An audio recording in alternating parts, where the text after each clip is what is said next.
Hello students, my name is AH sir और हम यहाँ पर नीट आईआईटी अड्डा के अंदर ह्यूमन फिजियोलॉजी को स्टार्ट करेंगे बच्चों। और हम ये कहते हैं कि ह्यूमन फिजियोलॉजी जो है वो नीट के अंदर एक बहुत ही इंपॉर्टेंट टॉपिक है और लगभग हर साल नीट के अंदर कुछ ना कुछ क्वेश्चन जो होते हैं वो लगभग 10 to 12 क्वेश्चन और 10 to 15 क्वेश्चन भी इवन ह्यूमन फिजियोलॉजी से मिल जाते हैं। ठीक है बच्चों, तो हम बच्चों स्टार्ट करते हैं। ह्यूमन फिजियोलॉजी के अंदर सबसे पहला टॉपिक जो है उसके हम बेसिक्स की कुछ बात करेंगे और सबसे पहला टॉपिक जो ह्यूमन फिजियोलॉजी के अंदर हमें दे रखा है और उस चैप्टर का नाम आपको पता है, क्या नाम है बच्चों?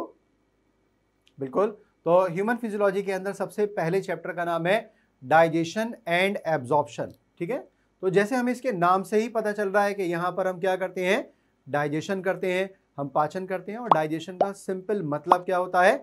डाइजेशन का मतलब होता है कि जो भी हम खाना खा रहे हैं, जो भी हम फूड का इंटेक करते हैं, तो उस फूड का हमारी इंटेस्टाइन के अंदर बहुत सिंपल फॉर्म के अंदर कन्वर्जन हो जाता है। ठीक है, उसका ब्रेकडाउन हो जाता है। और हम इस चैप्टर के अंदर क्या पढ़ेंगे? हम इस चैप्टर के अंदर पढ़ेंगे कि फूड के जो कॉम्प्लेक्स मॉलिक्यूल हैं जो हमारी इंटेस्टाइन के अंदर एज इट इज एब्जॉर्ब नहीं हो सकते हैं, तो उनको बहुत सिंपल फॉर्म के अंदर कन्वर्ट करने के प्रोसेस को हम क्या कहेंगे? हम डाइजेशन कहेंगे। और डाइजेशन जब इन चीज़ों का हो जाता है तो फिर उसको ब्लड के अंदर एब्जॉर्ब करा जाता है। और ब्लड क्या करता है बच्चों इन चीज़ों का? कि जब डाइजेशन के बाद में जो कॉम्प्लेक्स फूड होते हैं वो बहुत सिंपल फॉर्म में कन्वर्ट हो जाते हैं, तो उस डाइजेस्टेड सब्सटेंस को हमारा ब्लड बॉडी की हर एक सेल तक लेकर जाता है। और सेल में जाने के बाद में क्या होता है? सेल में जाने के बाद उस ग्लूकोज का, उस न्यूट्रिएंट का वहां पर ब्रेकडाउन होता है और ब्रेकडाउन करने के बाद में एनर्जी बनाई जाती है। और उसी एनर्जी से हम अपने जितने लाइफ प्रोसेस होते हैं उन सबको परफॉर्म करते हैं। जैसे हम बोलने में खर्च करते हैं, जैसे हम सोचने में खर्च करते हैं, ठीक है, हम चलने फिरने में, हम कोई भी फिजिकल वर्क करते हैं तो उसके अंदर हम एनर्जी को यूज़ करते हैं। और वो सारी एनर्जी कहाँ से आती है? हमारी बॉडी की सेल्स के अंदर फूड से आती है। और फूड का हमारी इंटेस्टाइन के अंदर ब्रेकडाउन हो जाता है। तो देखिए, मैं आप लोगों का स्वागत करता हूँ नीट आईआईटी अड्डा के अंदर। ठीक है, इसके अंदर हम आज चैप्टर की बात करेंगे ह्यूमन फिजियोलॉजी। और ह्यूमन फिजियोलॉजी के अंदर देखिए हम बात करते हैं, ह्यूमन फिजियोलॉजी के अंदर हमने आज पहले टॉपिक की बात करी है। देखिए हम बात कर रहे हैं ह्यूमन फिजियोलॉजी के अंदर, ठीक है, चैप्टर नंबर 16 है जिसका नाम है डाइजेशन एंड एब्जॉर्प्शन। और ह्यूमन फिजियोलॉजी को जैसे मैंने आपसे बताया कि इसके अंदर नीट में जो क्वेश्चन पूछे जाते हैं वो होते हैं ऑलमोस्ट 13 से लेकर 14 क्वेश्चन के आसपास नीट में आप लोगों से पूछे जाते हैं। तो इस चैप्टर को हमें बहुत अच्छी तरह से तैयार करना होता है और यही चैप्टर हमारा बेसिक है, क्योंकि हम आगे किसी भी मेडिकल कोर्स के अंदर जाते हैं तो हर कोर्स के अंदर हमारे जो टॉपिक्स होते हैं, जो मेन फर्स्ट प्रॉफ के अंदर जो सिलेबस होता है उसके अंदर बहुत इंपॉर्टेंट एक सिलेबस है। क्या चीज़ है? Human physiology. और ह्यूमन फिजियोलॉजी के अंदर हम यहाँ पर स्टार्ट कर रहे हैं डाइजेशन एंड एब्जॉर्प्शन। तो पहले हम देखते हैं डाइजेशन का मतलब क्या है। और डाइजेशन से पहले हमने कहा कि हमारा फूड क्या होता है। तो जो भी हम बॉडी के अंदर एनर्जी को प्रोड्यूस करने के लिए जिन सब्सटेंस का, या हम कहें मैक्रोमोलिक्यूल्स, मैक्रोमोलिक्यूल्स का मतलब बच्चों आपने पढ़ रखा है बायोमोलिक्यूल्स के अंदर कि हमारी बॉडी के अंदर हम कुछ सब्सटेंस का इंटेक करते हैं जिनसे हमें एनर्जी मिल जाती है, जिनसे हमारी बॉडी का डेवलपमेंट होता है, बॉडी की डेड सेल्स जो होती हैं या बॉडी के अंदर जो सेल्स होती हैं वो बनती हैं, ठीक है, प्रोटीन बनाई जाती है। तो वो सब्सटेंस जो हम इंटेक करते हैं उनको हम कहते हैं न्यूट्रिएंट। और न्यूट्रिएंट के इंटेक करने की बेसिस पर ही जो सब्सटेंस होते हैं या लिविंग ऑर्गेनिजम्स होते हैं उनको हम कुछ पार्ट में डिवाइड कर लेते हैं। तो पहले हमने कहा डाइजेशन। तो देखिए डाइजेशन का सिंपल मतलब क्या होता है कि डाइजेशन का मतलब होता है, देखिए बच्चों, कि हम क्या कर रहे हैं, फूड के अंदर जो कॉम्प्लेक्स मॉलिक्यूल हैं फूड के, उन कॉम्प्लेक्स मॉलिक्यूल को हम कन्वर्ट कर रहे हैं किस चीज़ में? इनको हमें सिंपल फॉर्म में कन्वर्ट करना है। और हमें क्यों सिंपल फॉर्म में कन्वर्ट करना है? क्योंकि सिंपल फॉर्म के अंदर ही ये हमारे ब्लड के अंदर जाएंगे और ब्लड में जाने के बाद में इन्हीं से हमें एनर्जी मिलेगी।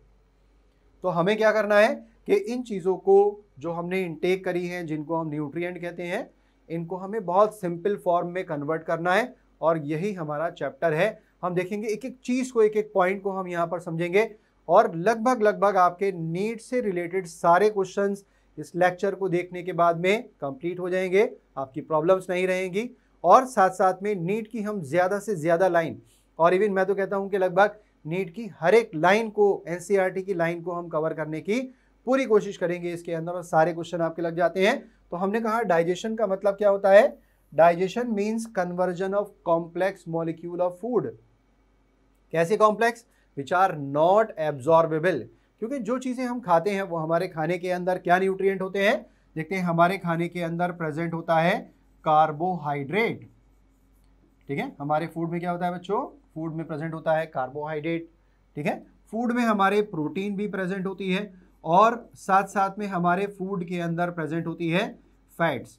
तो ये मेन चीज़ें हैं। और साथ साथ में एक चीज़ को और हम ध्यान रख लेते हैं कि हमारे फूड में न्यूक्लिक एसिड, न्यूक्लिक एसिड का मतलब होता है डीएनए और आरएनए भी प्रेजेंट होता है। ठीक है, तो हमें 3-4 चीज़ों की यहाँ पर बात करनी है। हमें कार्बोहाइड्रेट की, हमें प्रोटीन की, फैट की, और न्यूक्लिक एसिड के ब्रेकडाउन की बात करनी है। ठीक है, और हमें इसको क्या करना है? हमें बिल्कुल सिंपल फॉर्म में कन्वर्ट करना है। और देखिए ये सिंपल फॉर्म कौन सी हो सकती है? देखिए, तो हम कार्बोहाइड्रेट का ब्रेकडाउन करना चाहते हैं बच्चों की चीज के अंदर सिंपल फॉर्म में, जो हमारे ब्लड में एब्जॉर्ब हो जाए। और कार्बोहाइड्रेट की कौन सी फॉर्म ब्लड में एब्जॉर्ब होती है? हम कहते हैं ग्लूकोज हमारे ब्लड के अंदर एब्जॉर्ब हो जाती है, जो बॉडी की हर एक सेल तक जाती है। ठीक है, और देखें कि और किस फॉर्म में हमें कन्वर्ट करना है? हमें प्रोटीन को कन्वर्ट करना होता है सिंपल एमाइनो एसिड के अंदर, और ये एमाइनो एसिड हमारी बॉडी की सेल्स के अंदर जाते हैं। और आपको पता है amino acid are the building blocks of the body. तो इसी से हमारी बॉडी बनी होती है, और इसी से प्रोटीन बनती है, तो प्रोटीन से बनती है। ठीक है, तो प्रोटीन्स क्या करते हैं? हम डाइजेशन में इनका ब्रेकडाउन करके एमिनो एसिड बनाते हैं, और ये एमिनो एसिड हमारी बॉडी में जाकर हमारी बॉडी की रिक्वायरमेंट के हिसाब से प्रोटीन बना लेते हैं। और फिर हम देखते हैं कि फैट का ब्रेकडाउन इस डाइजेशन प्रोसेस में किस में होता है? इससे बन जाता है, एक तो देखिए फैटी एसिड का मॉलिक्यूल बनता है, तो एक तो फैटी एसिड बन रहा है, और साथ साथ में ग्लिसरॉल के मॉलिक्यूल बनते हैं। तो फैटी एसिड और ग्लिसरॉल के मॉलिक्यूल, ध्यान रखेंगे फैटी एसिड के 3 मॉलिक्यूल और ग्लिसरॉल का 1 मॉलिक्यूल बनता है इस डाइजेशन में। और न्यूक्लिक एसिड को हम सिंपली कन्वर्ट करना चाहते हैं इनके सिंपल फॉर्म में, और ये सिंपल फॉर्म क्या होती है? ये सिंपल फॉर्म होती है नाइट्रोजनस बेस। ये सिंपल फॉर्म क्या होती है बच्चों? It is nitrogenous base. और साथ साथ में इसको हमें कन्वर्ट करना है पेंटोज शुगर। पेंटोज मीन्स होता है कि 5 कार्बन की शुगर, पेंट मीन्स होता है 5, तो 5 कार्बन की शुगर को हम क्या कहते हैं? पेंटोज शुगर कहते थे। तो पेंटोज शुगर में, और साथ साथ में हमें इसको कन्वर्ट करना है फॉस्फेट के अंदर या फॉस्फोरिक एसिड में। तो it is the basic plan कि हम क्या करना चाहते हैं? हम डाइजेशन में जो कॉम्प्लेक्स फूड के मॉलिक्यूल है, और इन कॉम्प्लेक्स फूड के मॉलिक्यूल की खास बात क्या है कि ये जो मॉलिक्यूल्स हैं ये नॉन एब्जॉर्बेबल फॉर्म है। नॉन एब्जॉर्बेबल का मतलब कि अभी ये हमारे ब्लड के अंदर एब्जॉर्ब नहीं हो सकती है, इसको हमें सिंपल फॉर्म में कन्वर्ट करना है, और ये एब्जॉर्बेबल फॉर्म है। ये हमें बेसिक इस चैप्टर के अंदर करना है कि कॉम्प्लेक्स फॉर्म को एब्जॉर्बेबल फॉर्म के अंदर कन्वर्ट करना है। ठीक है बच्चों, तो ये हमारा बेसिक है कि हमें क्या करना है कि डाइजेशन एक बहुत कॉम्प्लेक्स प्रोसेस है, जिसमें हम फूड के कॉम्प्लेक्स मॉलिक्यूल को सिंपल मॉलिक्यूल में, सिंपल फॉर्म में कन्वर्ट करते हैं। और कॉम्प्लेक्स फॉर्म कौन सी होती है? Non absorbable form. और हमें इसको कन्वर्ट करना होता है, जैसे कार्बोहाइड्रेट को ग्लूकोज में ब्रेकडाउन करेंगे, प्रोटीन का हम ब्रेकडाउन करेंगे एमिनो एसिड में, फैट का फैटी एसिड में, ग्लिसरॉल में, और न्यूक्लिक एसिड का नाइट्रोजन बेस, पेंटोज शुगर और फॉस्फेट ग्रुप के अंदर ब्रेकडाउन करेंगे। ठीक है, तो पहले हम क्या करते हैं? देखिए पहले हम स्टार्ट करते हैं, एक एलिमेंट्री कैनाल का बहुत सिंपल सा डायग्राम हम देखते हैं, और हम देखते हैं कि एलिमेंट्री कैनाल किस तरह से हम बनाते हैं सिंपल वे में, जिसमें सारी चीज़ें आ जाती हैं। और सिंपल वे के अंदर ही हम समझेंगे कि एलिमेंट्री कैनाल के डिफरेंट पार्ट्स कैसे दिखते हैं। और पहले हम इसके अंदर स्टार्ट करते हैं, देखिए बच्चों, तो हम पहले स्टार्ट करते हैं कि हमारा जो डाइजेस्टिव सिस्टम है उसको हम कितने पार्ट में डिवाइड कर सकते हैं इजीली स्टडी करने के लिए। ठीक है, तो देखिए हमने कहा कि हम यहाँ पर डिवाइड कर रहे हैं डाइजेस्टिव सिस्टम को। तो देखिए हमारा जो डाइजेस्टिव सिस्टम है, इस डाइजेस्टिव सिस्टम को हम according to NCERT ease of study, आसानी से स्टडी करने के लिए दो पार्ट में डिवाइड कर देते हैं। देखिए पहला पार्ट होता है हमारा एलिमेंट्री कैनाल। फर्स्ट पार्ट क्या है? फर्स्ट पार्ट है एलिमेंट्री कैनाल।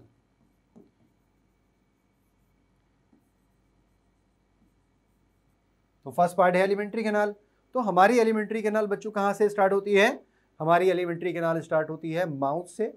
तो माउथ से हम फूड का इंटेक करते हैं, यहाँ से ये फूड पहुँचता है इस जगह पर जिसको हम कहते हैं बक्कल कैविटी या ओरल कैविटी। और बक्कल कैविटी या ओरल कैविटी से फिर ये फूड कहाँ पहुँचता है? इसोफेगस के अंदर।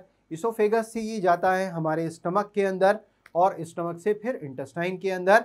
और इंटेस्टाइन से जब डाइजेशन हो जाता है और एब्जॉर्प्शन हो जाता है तो वेस्ट मटेरियल को बॉडी से एनस के थ्रू बाहर निकाल दिया जाता है। तो हम पढ़ते हैं हमारी एलिमेंट्री कैनाल कंप्लीट होती है। कंप्लीट एलिमेंट्री कैनाल का मतलब क्या होता है कि ऐसी एलिमेंट्री कैनाल जिसके अंदर दो ओपनिंग्स प्रेजेंट होती हैं।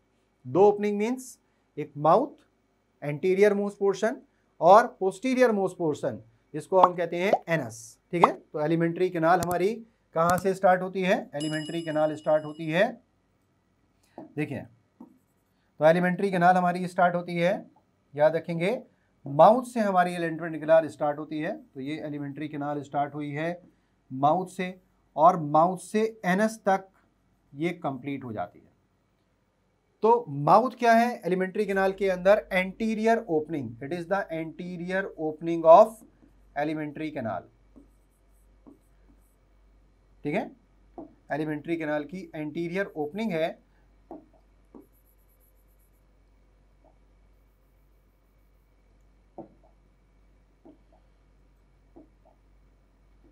थोड़ी बड़ी कर लेते हैं इसको, इरेजर को, आई थिंक।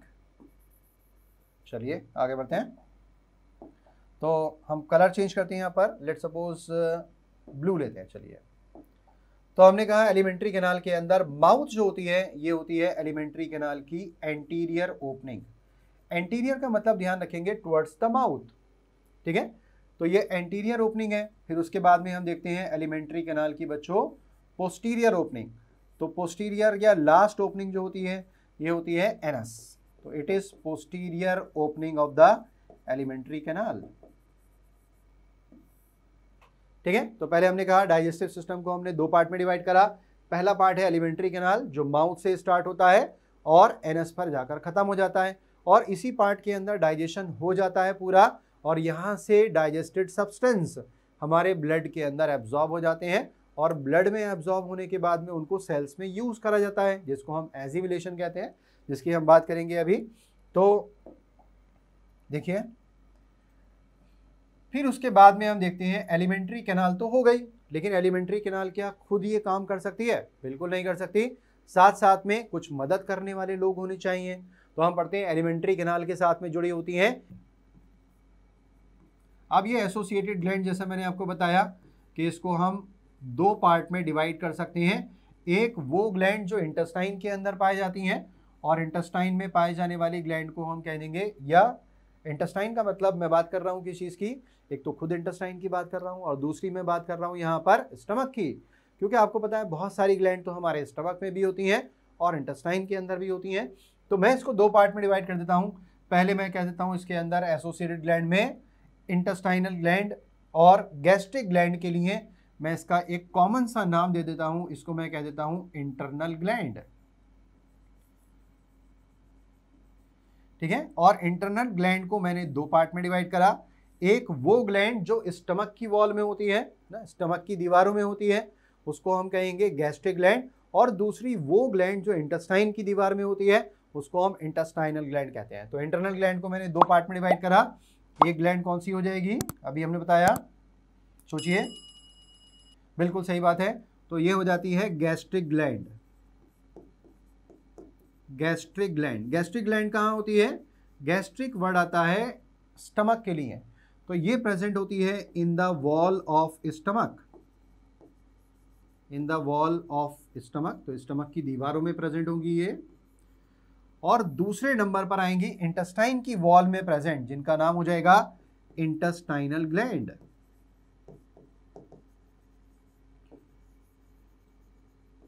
इंटेस्टाइनल ग्लैंड ये कहां पर होती हैं? These are present in the wall of intestine.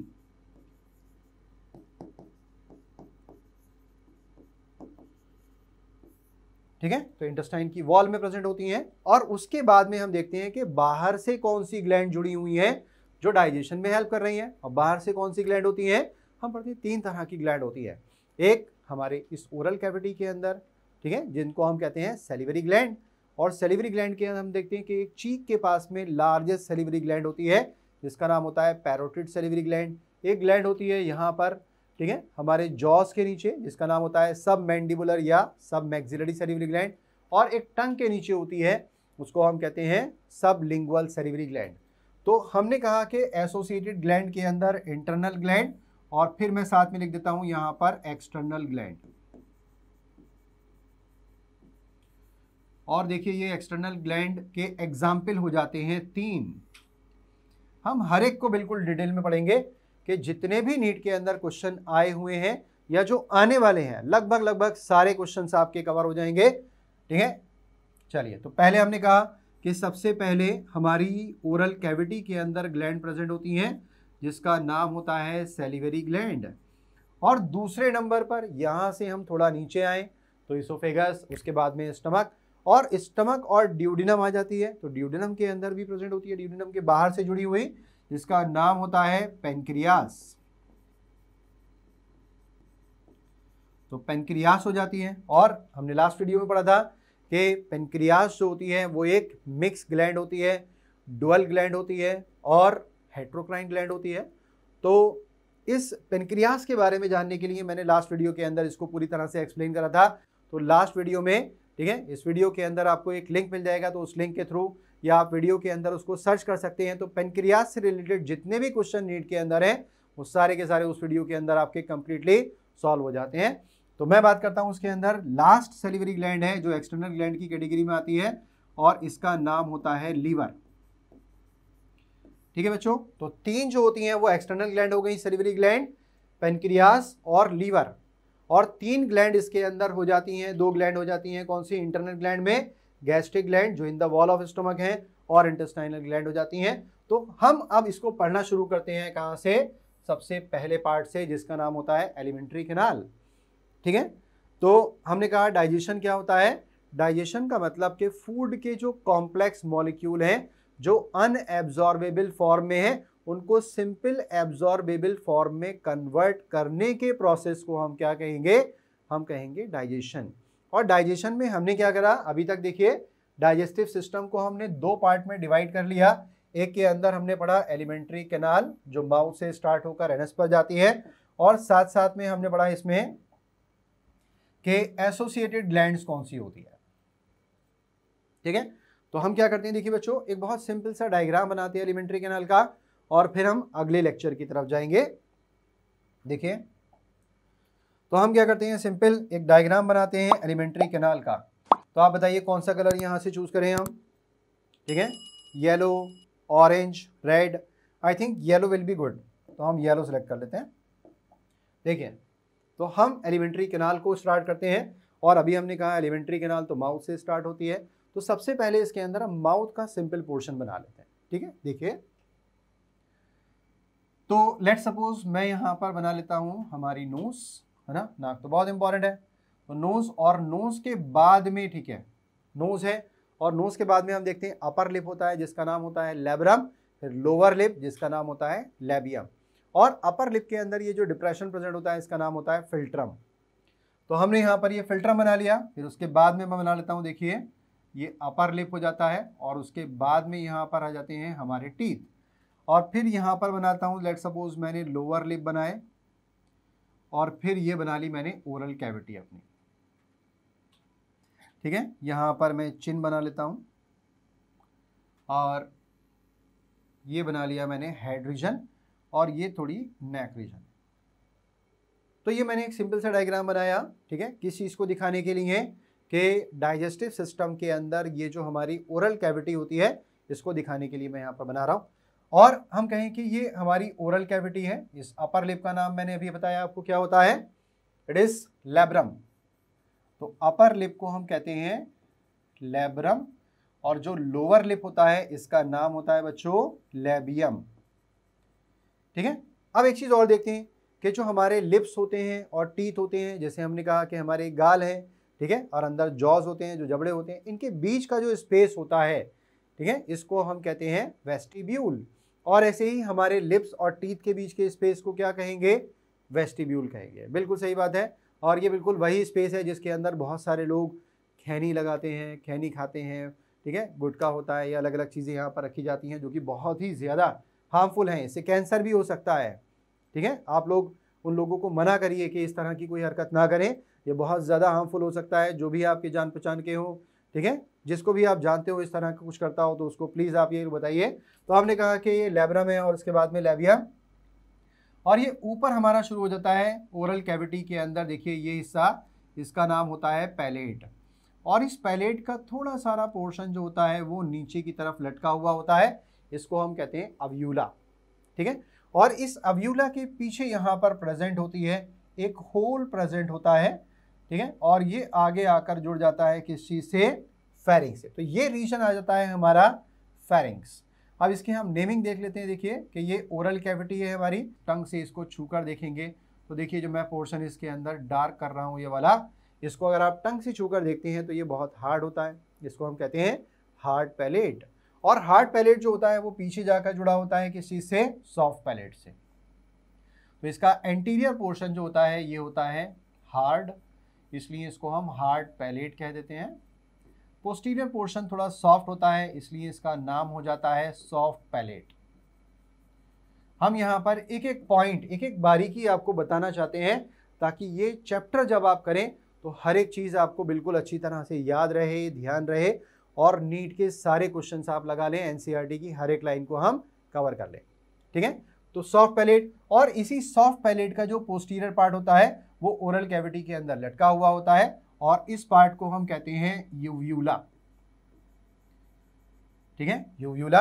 और इसका काम क्या होता है कि जब हम खाना खाते हैं तो खाना निगलते टाइम कुछ खाना जो है वो यहाँ से इस इंटरनल नेयर से हमारी नेजल कैविटी के अंदर आ सकता है। तो इसको रोकने के लिए यहाँ पर क्या होता है, एक अव्यूला नाम का या यूव्यूला नाम का स्ट्रक्चर है, और ये क्या करता है, ये पीछे की साइड में जाकर इस इंटरनल नेयर को क्लोज कर देता है। तो इट इज इंटरनल नेयर।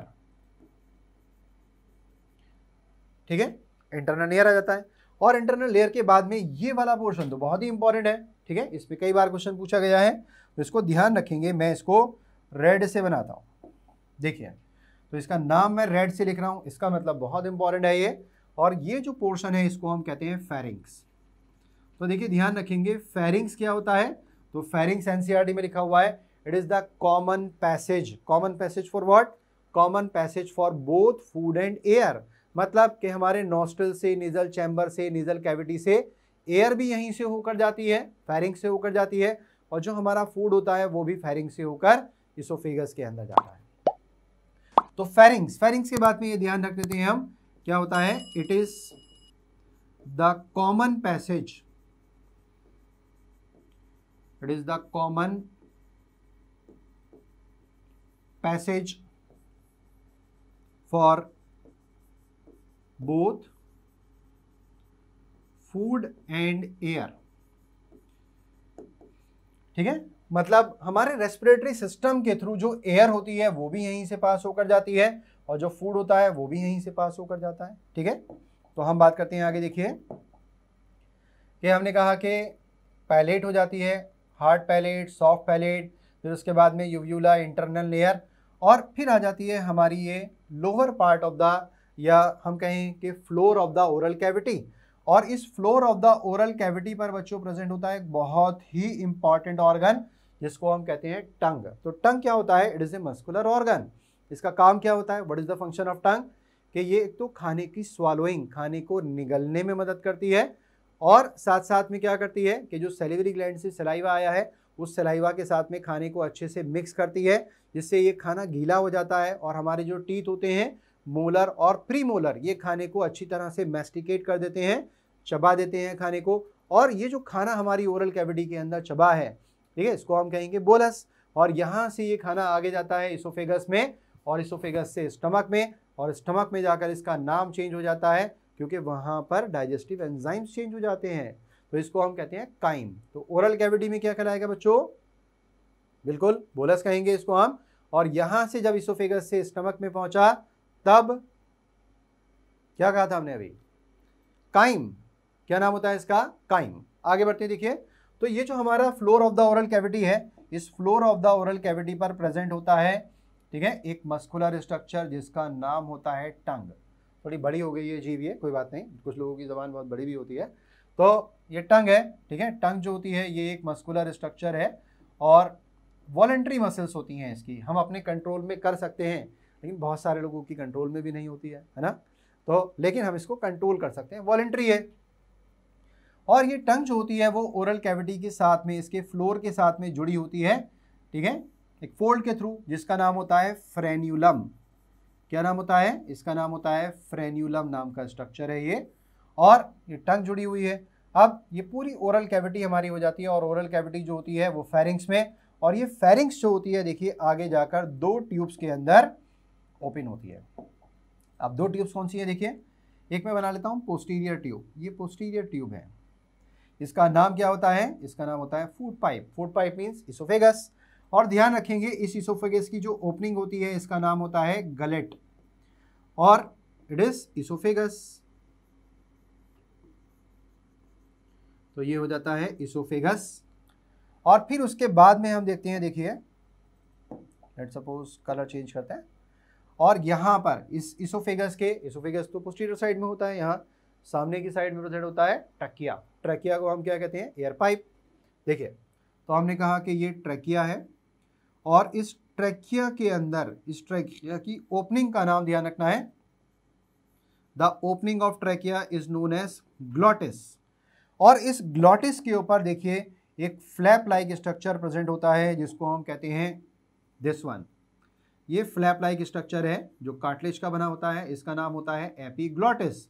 और ये एपिग्लॉटिस क्या करता है कि जब हम खाना खाते हैं, खाना हमारी ओरल कैविटी से पास होता है, तो देखिए यहाँ से खाना ये पहले कहाँ जा सकता है, ट्रैकिया में। तो ट्रैकिया में जाने से बचाने के लिए क्या होता है, इस पर ये कार्टिलेजिनस फ्लैप लगा होता है जिसका नाम होता है एपिग्लॉटिस, और ये एपिग्लॉटिस इसको बंद कर देता है, ग्लॉटिस को, ठीक है, जिससे खाना यहाँ से फिसलता हुआ इस गलेट के थ्रू पहुंच जाता है इसोफेगस में। और इसोफेगस के अंदर हमें पता है कि यहाँ पर पेरिस्टाल्सिस मूवमेंट होता है। पेरिस्टाल्सिस का मतलब कि इसके अंदर कॉन्ट्रैक्शन और रिलैक्सेशन इस तरह से मूवमेंट होता है, और जिसकी वजह से क्या होता है कि जो फूड है वो यहाँ से पास हो जाता है हमारे स्टमक के अंदर, ठीक है।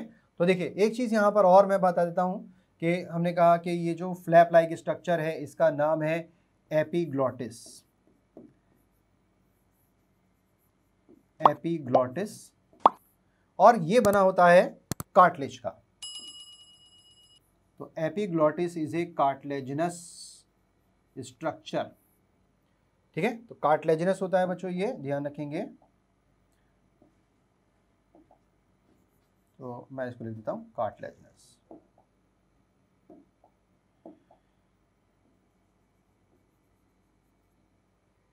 ठीक है। तो ये हमने सिंपल बात करी है ओरल कैविटी की या बक्कल कैविटी की। फिर हम यहाँ से थोड़ा आगे बढ़ते हैं, और थोड़ा आगे बढ़ेंगे तो हम कहाँ जाएंगे, देखिए इसोफेगस से हम आगे पहुँचे, और इसोफेगस जो होता है ये यहाँ से हमारी थोरेसिक कैविटी, ये चेस्ट कैविटी जो होती है इसका नाम होता है थोरेसिक कैविटी। और इस चेस्ट कैविटी के नीचे देखिए ये जो हमारा पेट वाली साइड होती है, ठीक है, इसको हम कहते हैं एब्डोमिनल कैविटी। और इस एब्डोमिनल कैविटी के अंदर प्रेजेंट होती है हमारा स्टमक और इंटेस्टाइन प्रेजेंट होता है। नेक्स्ट हम बात करते हैं, हमने खाने को पहुंचा दिया था देखिए बच्चों ओरल कैविटी में। अब ओरल कैविटी से खाने को हम इसोफेगस से स्टमक तक छोड़कर आते हैं। तो मैं यहाँ पर देखिए एक सिंपल डायग्राम बनाता हूँ। तो लेट्स सपोज येलो ही लेते हैं, इट इज़ बेटर, आपको अच्छे से दिखाई देता है। तो हमने कहा कि देखिए इसोफेगस, और इसोफेगस जो होता है वो एक जे शेप मस्कुलर ऑर्गन के साथ में जुड़ा होता है जिसका नाम होता है स्टमक। और हम ये देखते हैं कि यहाँ से ये स्टमक ज़्यादा घुमा हुआ है, ज़्यादा कर्वेचर है, तो इसका नाम होता है ग्रेटर कर्वेचर, और यहाँ पर होता है लेसर कर्वेचर। तो हमने यहाँ पर इस ट्यूब का नाम लिखा जो खाने को लेकर आ रही है, इसका नाम होता है इसोफेगस।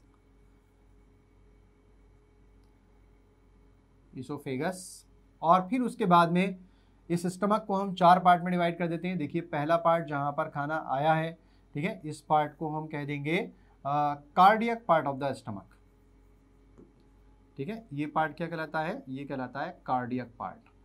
दूसरे नंबर पर हम कहें कि ये वाला पार्ट और ये वाला पार्ट और एक ये वाला पार्ट, ये 4 पार्ट हो जाते हैं। तो पहला पार्ट कार्डियक पार्ट, दूसरा पार्ट जो होता है खाना यहाँ पर पहुँचता है इस पार्ट के अंदर, इसका नाम होता है कॉर्पस, और बॉडी, कॉर्पस या बॉडी।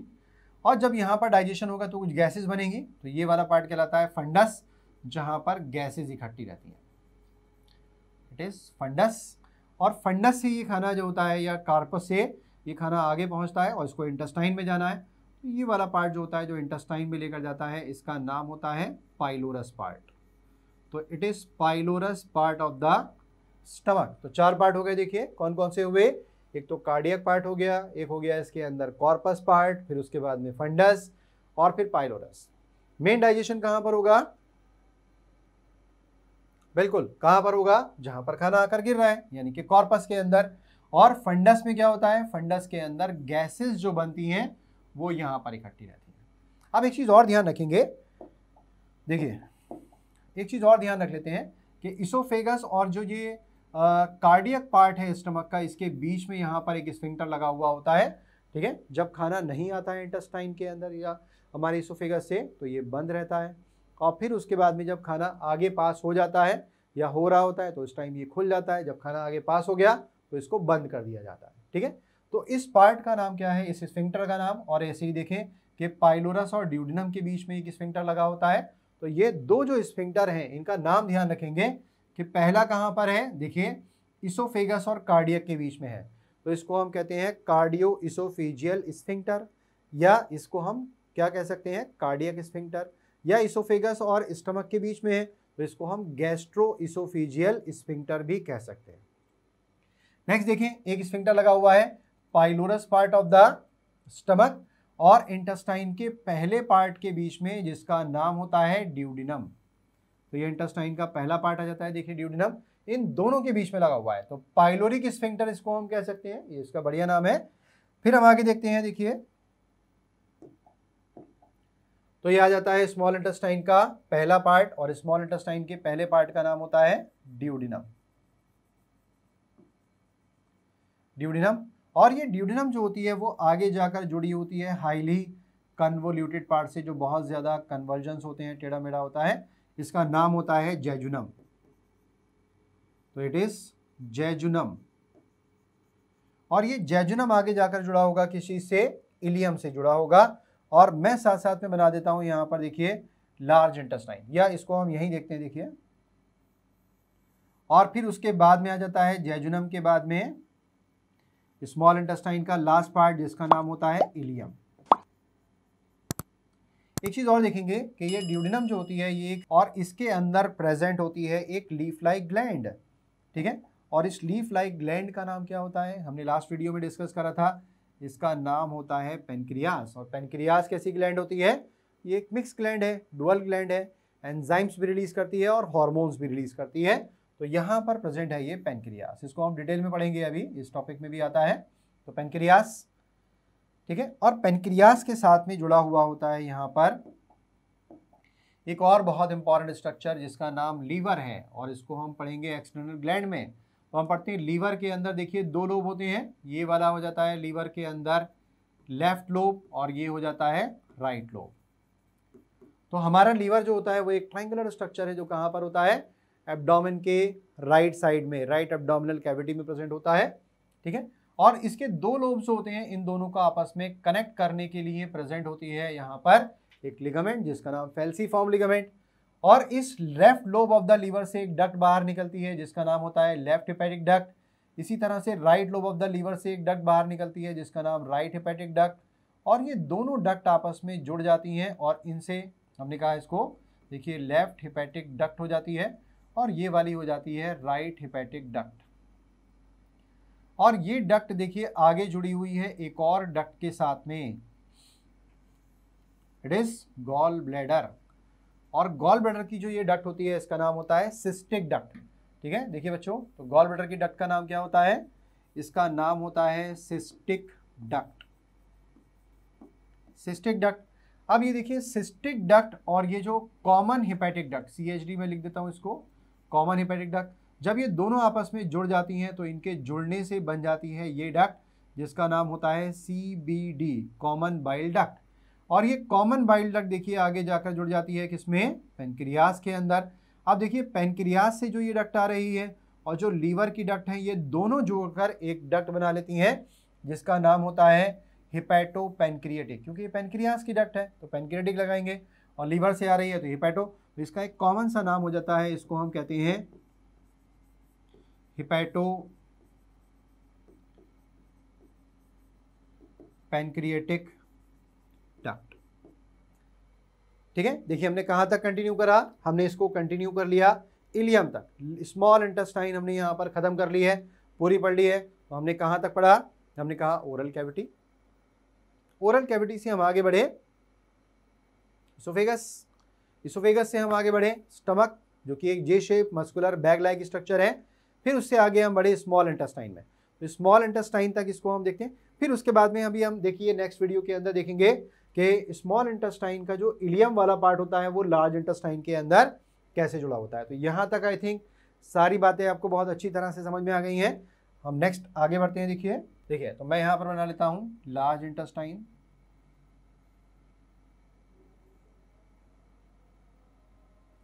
तो इट इज लार्ज इंटेस्टाइन, और लार्ज इंटेस्टाइन का ये पहला पार्ट हो जाता है। इस लार्ज इंटेस्टाइन की फर्स्ट पार्ट का नाम होता है सीकम, या इसको हम कैकम कह सकते हैं, तो इट इज कैकम, और ये जुड़ी हुई है इसके सेकंड पार्ट से जिसका नाम होता है कोलोन। और देखिए कोलोन जो होती है उसके अंदर कुछ ऐसे पाउच लाइक स्ट्रक्चर होते हैं जिनको हम कहते हैं हॉस्ट्रा, तो ये पाउच लाइक स्ट्रक्चर है, इनका नाम है हॉस्ट्रा। और ये वाली जो कोलोन का पार्ट है जो बिल्कुल हॉरिजॉन्टल आपको दिखा रखा है, इसको हम कहते हैं ट्रांसवर्स कोलोन।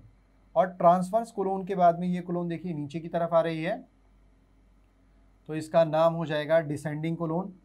और ये डिसेंडिंग कोलोन आगे जाकर थोड़ी सारी कर्व हो जाती है, तो इसको हम सिग्मॉइड कोलोन कह देते हैं। और फिर उसके बाद में आ जाता है इसके अंदर रेक्टम, और रेक्टम आगे जाकर जुड़ा होता है एनस से। और हमें यहाँ पर क्या जोड़ना है, हमें स्मॉल इंटेस्टाइन का लास्ट वाला पार्ट जो था, ठीक है, जिसका नाम क्या था, बिल्कुल सही इलियम नाम था, तो इलियम हम यहाँ पर जोड़ देते हैं, तो इट इज इलियम। और ध्यान रखेंगे इलियम पर भी क्वेश्चन बन जाता है, ये है ILEUM, और एक ILIUM होता है जो कहाँ पर होता है, हमारे पेल्विक गर्डल के अंदर, ठीक है, पेल्विक गर्डल के अंदर जो कॉक्सा होता है, वो कॉक्सा 3 बोन से मिलकर बना होता है, इलियम, इस्चियम और प्यूबिस, तो ये इलियम है। और इलियम और सीकम के बीच में एक वेल्व प्रेजेंट है, इसका नाम क्या होगा, इलियोसीकल वेल्व, तो इसका मैं नाम लिख देता हूं, देखिए इट इज इलियोसीकल वेल्व। और फिर उसके बाद में आ जाता है देखिए कोलोन जो ऊपर की तरफ जा रहा है, इसका नाम हो जाएगा असेंडिंग कोलोन, इसका नाम हो जाता है असेंडिंग कोलोन।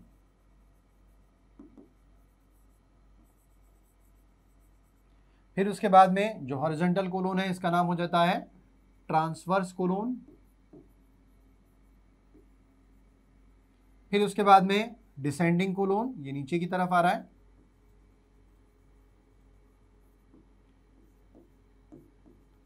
डिसेंडिंग कोलोन, फिर सिग्मॉइड कोलोन,